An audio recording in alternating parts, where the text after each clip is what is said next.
Hi friends, நம்ம இன்றைக்கி வந்து சத்யா தான் வந்திருக்கோம். ஏசி பர்ச்சேஸ் பண்ண போகிறோம். மோஸ்ட்டாக எலக்ட்ரானிக் ஐட்டம் எல்லாமே எங்களுக்கு சத்யாவில் தான் செட் ஆகுது இப்போ கொஞ்ச நாளாக. இதுக்கு முன்னாடி வாங்கின ஃப்ரிட்ஜு, வாஷிங் மிஷின் இதுவுமே நம்ம சத்யாவில் தான் வாங்கியிருந்தோம். ஸோ இப்போ ஏசியுமே சத்யாவில் தான் பார்க்க வந்திருக்கோம். பக்கத்தில் இருக்க ரிலையன்ஸ், அமேசான், ஃப்ளிப்கார்ட் இது எல்லாமே கண்டிப்பாக கம்பேரிசன் பண்ணிட்டு தான் நாங்கள் வாங்குவோம். ஸோ இந்த டைமுமே கம்பேரிசன் பண்ணிட்டு தான் சத்யாவுக்கு வந்திருக்கோம்.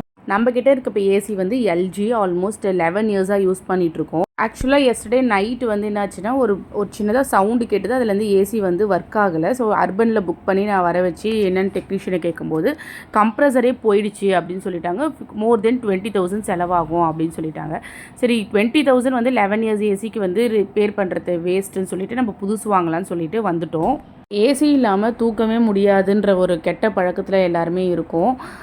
ஸோ அன்றைக்கே ஆன்லைன்லலாம் டெலிவரியாக 3 to 4 days அப்படிலாம் போட்டிருந்தாங்க. நாங்கள் சத்யாவில் ரெக்வஸ்ட் பண்ணி கேட்கும்போது டெய்லி அன்றைக்கே வந்து டெலிவரி எடுத்துக்கோங்க, நீங்களே கூட எடுத்துக்கோங்கன்னு சொல்லிட்டாங்க. ஸோ அதனால தான் நாங்கள் மெயின் ப்ரிஃபரன்ஸாக சத்யாக்கே வாங்கியிருக்கோம். ஸோ அங்கே இருக்க ஃப்ரிட்ஜ் எல்லாமே பார்த்துருந்தேன். நான் வாங்கியிருக்க ஃப்ரிட்ஜ் ஹையரும் அங்கே இருக்குது, இன்னும் ஸ்டில்ல. அதே வந்து நான் ஹையரில் தான் வந்து வாஷிங் மிஷினும் வச்சுருக்கேன். ஸோ அன்றைக்கே டெலிவரி கொடுக்குறேன் அப்படின்னு சொன்னதுனால தான் நாங்கள் வந்திருந்தோம். நம்ம வீட்டில் வந்து டிவியும் ஆல்ரெடி போயிடுச்சு, ஸ்ட்ரைப்பாக கோடு வந்திருக்கு. அதை மாற்றணுன்ற இதில் தான் நாங்கள் இருந்தோம். பார்த்தா ஏசி உடனே வந்து ரிப்பேர் ஆகிடுச்சின்னு சொல்லிட்டாங்க. எல்லாமே பில்லிங்லாம் போட்டு அட்ரஸ்லாம் எழுதி கொடுத்துட்டேன். நாங்கள் வந்து நெக்ஸ்ட் டேவே பில் பண்ண நெக்ஸ்ட் டேவே இது கேட்டிருந்தோம் ஃபிக்ஸிங்க்கு. ஆனால் வந்து ஒரு நாள் விட்டு இன்னொரு நாள் அந்த மாதிரி தான் சொல்லியிருந்தாங்க. ஸோ அந்த ஒரு இதுக்காகவும் நம்ம வந்து டேரெக்டாகவே வாங்கலாம். லைக் ஆன்லைன்லலாம் பண்ணோன்னா அவங்க சொல்கிற டேட்டு தான், நம்ம எந்த ரெக்வஸ்ட்டும் பண்ண முடியாது. இந்த மாதிரி டேரெக்ட் ஷாப்பில் வாங்கினோன்னா நம்ம ரெக்வஸ்ட் பண்ணலாம், எனக்கு கொஞ்சம் சீக்கிரமாக பண்ணுங்கள் அப்படின்னு சொல்லிட்டு. ஸோ என் ஹஸ்பண்ட் வந்து டிவியும் பார்த்துருந்தாரு, பிபிஎல் போட்டு பார்த்துருந்தாங்க, ஸ்மார்ட் டிவி. பட் எனக்கு அதோடு வந்து ஹையரோட குவாலிட்டி ரொம்ப சூப்பராக இருந்த மாதிரி இருந்துச்சு. நான் ரெண்டுமே ஒரே சாங் வச்சு எனக்கு காமிங்கன்னு சொல்லியிருந்தேன்.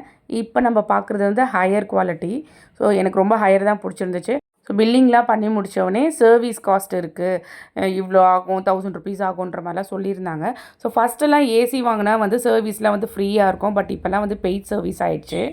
ஏசி பில் போட்டு வீட்டுக்கு வந்த அப்புறமேட்டு ஏசி ஆன் பண்ணி பார்த்தோம். டெக்னீஷியனும் வந்திருந்தாங்க சாம்சங்லேருந்தே. ஸோ ஓப்பன் பண்ணி நாங்கள் காமிச்சிருந்தோம். ஏன்னா நம்ம இங்கே தான் ஃபிக்ஸ் பண்ணலாம்னு சொல்லிட்டு ஏசி வாங்கியிருந்தோம். பட் நான் வந்து ஆன் பண்ணி பார்த்துருந்தேன். பார்த்தா ஒர்க் ஆகுது. சந்தோஷப்படுறதா கஷ்டப்படுறதானே தெரில. ஏன்னா செலவு பண்ணி புது ஏசி இங்கே மாட்டுறதுக்காக தான் வாங்கியிருக்கு. பட் ஸ்டில் பழைய ஏசியும் ஒர்க் ஆகுது. இதை வந்து நம்ம எக்ஸ்சேஞ்சுக்கு வேறு போட்டிருந்தோம். ஸோ அது என்ன பண்ணலாம் அப்படின்னு சொல்லிட்டு ரொம்ப யோசித்து கீழ் ரூமில் வந்து இன்னொரு பெட்ரூமில் வந்து ஏசி ஒர்க் ஆகாமல் இருந்துச்சு. அந்த ஏசியை கொடுத்து அமிச்சிட்டோம் எக்ஸ்சேஞ்சுக்கு. ஸோ சாம்சங்க்கு வந்த டெக்னீஷியனும் செக் பண்ணிவிட்டு ஏசி நல்லாவே இருக்குது அப்படின்னு சொல்லிட்டாங்க. சரி, ஓகே, அப்போ நீங்கள் எங்களுக்கு கீழ் ரூமில் ஃபிக்ஸ் பண்ணி கொடுத்துருங்கன்னு சொல்லிவிட்டு அங்கேயே பண்ண சொல்லியாச்சு. ஸோ எவரெஸ்ட் டபுள் பூஸ்டர் வாங்கியிருந்தோம். இங்கே சில டைம் வந்து எலக்ட்ரிக் ஃப்ளக்சுவேஷன்ஸ் நடக்கும். அதனால் நாங்கள் எப்போவுமே டபுள் பூஸ்டர்ஸ் வாங்கி போடுறோம். சாம்சங் 5-in-1 கன்வெர்ட்டபிள் ஏசி தான் வாங்கியிருக்கோம்.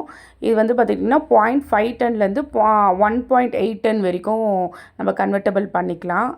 இன்றைக்கி தான் வந்து மேகாவும் கீர்த்தியும் வண்டர்லா வேறு கிளம்பிட்டுருக்காங்க. குக்கிங் வேறு பயங்கர ஃபாஸ்ட்டாக ஒரு பக்கம் நடந்துகிட்ருக்கு. ஏசி ஃபிக்ஸிங்க்கு வேறு ஆள் வந்துட்டாங்க.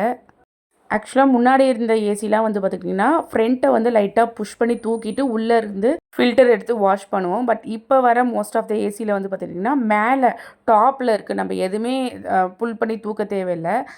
ஸோ மேலேயே அப்படியே நம்ம கை வச்சு தூக்கி இது பண்ணிடணுன்னு இருக்காங்க. ஸோ வீக்லி ஒன்ஸ் கூட நீங்கள் வாஷ் பண்ணி போடலாம் அப்படின்னு சொன்னாங்க டெக்னீஷியன். நம்மளுக்கு வந்து 3 ஃப்ரீ சர்வீஸ் இருக்குது, எவ்ரி 4 months ஒன்ஸ்ன்னு சொல்லியிருக்காங்க. சர்வீஸ் காஸ்ட்டு பார்த்துக்கிட்டிங்கன்னா 1650 சார்ஜ் பண்ணியிருக்காங்க. நம்மளுக்கு எக்ஸ்ட்ரா ஒயர்ஸ் அதெல்லாம் தேவைப்படலை. ஏசி வந்து ஒரு 1/2 hour ரன் பண்ணி பார்த்துருந்தோம். செம்ம காற்று, லைக் ஏர் ஃப்ளோ வந்து பயங்கரமாக இருக்குது.